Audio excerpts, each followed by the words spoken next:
Fala aí, pessoal, que nem tá ficando, eu vou ensinar como fazer uma fogueira assim, ó, como eu fiz, gente. Bem linda, né, gente? Assim, aí tem que precisar desses barcos. Aí precisa colocar aqui e sem nada aqui. Dividir controle, só isso. E pronto, olha. Aí primeiro, você tem que fazer isso daqui. Então, você tem que pegar essa ou essa. Eu vou escolher essa que eu gosto. Aí você faz assim. Vem na tocha, menos na aqui, ó. Senão aí, o que acontece? Fica assim, bugada. Aí você tem que fazer assim, ó. Tem que fazer assim, ó. Tô na 0.14, né, gente? Eu não vou usar negócio, não. Aí tem que colocar aqui, ó. Sim, tem que ficar no meio da tocha, com nessa mirinha aqui, ó. Com essa mirinha. No pontinho, pera ainda. Aqui, ó, pronto. Aí você vai assim, ó. Fica girando até... E aí, vai. Sem embarcar. Senão, não vai. Aí vai ficar ruim, ó. Fica ruim. Temos que ficar na tochinha, ó.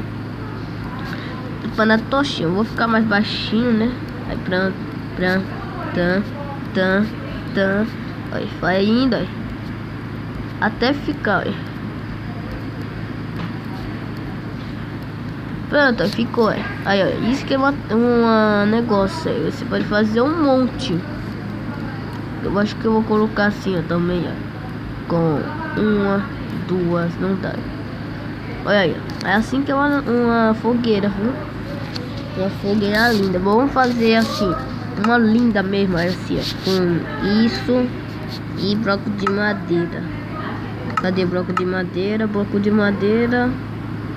Gente, depois eu vou ensinar como colocar a skin de um cachorro, né, gente? Eu vi no YouTube, tem que ser assim, ó, não. Aí, assim, ó. Sem ser assim. Tem que ser assim, ó. Tangue. Não, assim, ó. No chão, tem que apertar no chão. Então, vamos fazer aqui também, aí. Pode fazer assim, viu, gente? Viu? É assim, ó, que faz uma fogueira. É assim, tem que colocar só e dividir. Vou deixar isso. Olha como fica de noite com o Enderman. Vou tirar essa dificuldade. Viu, gente? Viu, gente?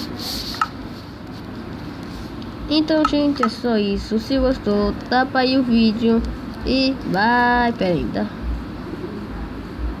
E sem desmontar, você enxerga e não vai. E bye.